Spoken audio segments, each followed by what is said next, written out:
হার্দিক পান্ডিয়ার বদলে সূর্যকুমার যাদবকে টি-20 দলের অধিনায়ক বেছে নেওয়ার পেছনে কী যুক্তি দিলেন নির্বাচক প্রধান অজিত আগরকর? বিরাট কোহলির সঙ্গেই বা তার সম্পর্ক নিয়ে কী বললেন গৌতম গম্ভীর? শ্রীলঙ্কা সফরে উড়ে যাওয়ার আগে সাংবাদিক সম্মেলনে কী বললেন তারা দুজন? জানতে দেখুন এই ভিডিওটি। ভারতীয় ক্রিকেটের দুই নক্ষত্র রোহিত শর্মা এবং বিরাট কোহলি নিয়ে বড় মন্তব্য করলেন নবনিযুক্ত ভারতীয় দলের হেড কোচ গৌতম গম্ভীর। প্রাক্তন এই বিশ্বকাপ জয়ী ওপেনারের মতে দুজনেই 2027-এর একদিনের বিশ্বকাপ অবধি খেলতেই পারেন।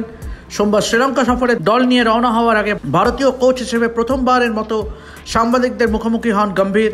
প্রধান নির্বাচক অজিত আগরকরকে সঙ্গে নিয়ে অনেক প্রশ্নের সম্মুখীন হন তিনি। তার মধ্যে অন্যতম গুরুত্বপূর্ণ প্রশ্নটিই ছিল ভারতীয় ক্রিকেটের এই দুই কিংবদন্তিকে নিয়ে। বিরাট ও রোহিতের ভবিষ্যৎ নিয়ে বলতে গিয়ে গম্ভীর বলেন, বড় মঞ্চে তারা কি করতে পারেন তা ইতিমধ্যেই গোটা বিশ্বকে দেখিয়েছেন তারা। দুজনের মধ্যেই অনেক ক্রিকেট বাকি আছে এখনও। চ্যাম্পিয়ন্স ট্রফিটা হোক, তারা যদি তাদের ফিটনেস ধরে রাখে তাহলে 2027 বিশ্বকাপেও খেলতে পারেন। এবং বর্তমানে তারা যা খেলছেন তা দেখে গম্ভীরের মনে হয়েছে তারা এখনও বিশ্বমানের এবং যে কোনো দলে তাদের দুজনকেই রাখতে চাইবে। বিরাটের সঙ্গে তার সম্পর্ক নিয়ে প্রশ্ন করা হলে গম্ভীর বলেন, টিআরপির জন্য এটা খুব ভালো, কিন্তু বিরাটের সঙ্গে তার সম্পর্ক প্রকাশ্যে আনার মতো কোনো বিষয় নয়। মাঠে সবাই নিজ নিজ দলের হয়ে জিততে চায়। এখন তারা দুজনেই ভারতের প্রতিনিধিত্ব করবেন এবং ভারতীয় ক্রিকেটকে এগিয়ে নিয়ে যেতে চাইবেন। গম্ভীর আরও বলেন, তার সঙ্গে বিরাটের এমনিতে খুব ভালো সম্পর্ক।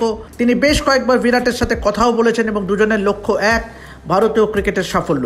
হার্দিক পান্ডিয়াকে নেতৃত্ব না দেওয়া প্রসঙ্গে আগরকর বলেন যে তার ফিটনেসের কারণে টি-20 দলের অধিনায়ক করা হয়নি, তাই এই দায়িত্বের জন্য সূর্যকুমার যাদবকে বেছে নেওয়া হয়। আগরকর আরও বলেন, জিম্বাবুয়ে সফরে জড়িত সব তরুণ খেলোয়াড়ই শ্রীলঙ্কা সফরের জন্য জায়গা পেতে পারত না। এমন পরিস্থিতিতে কয়েকজন খেলোয়াড়কে বাদ পড়তে হতোই।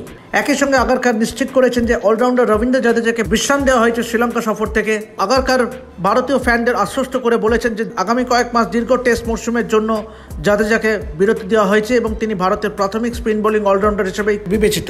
আগরকর আরও দাবি করেছেন 3 ম্যাচের সিরিজের জন্য অক্ষর পটেল এবং জাদেজাকে দুজনকেই একসঙ্গে নেওয়াটা অর্থহীন হতো। বিশ্বকাপে জাদেজা দুর্দান্ত পারফরমেন্স করেছে, ওকে মোটেও বাদ দেওয়া হয়নি, কিন্তু দুজনকেই একসঙ্গে নিলে একসঙ্গে খেলানো যেত না। সামনের কয়েক মাস অনেকগুলি টেস্ট ম্যাচ আছে, সেই কথা মাথায় রেখেই তাকে বিশ্রাম দেওয়া হয়েছে। শুভমান গিলকে নিয়ে কথা বলতে গিয়ে আগরকর বলেছেন, তারা মনে করেন শুভমান এমন একজন খেলোয়াড় যিনি 3 ফরম্যাটেই খেলতে পারেন। গত 1 বছর সে খুব ভালো করেওছে এবং সতীর্থরা শুভমানের পক্ষে ভোট দিয়েছেন।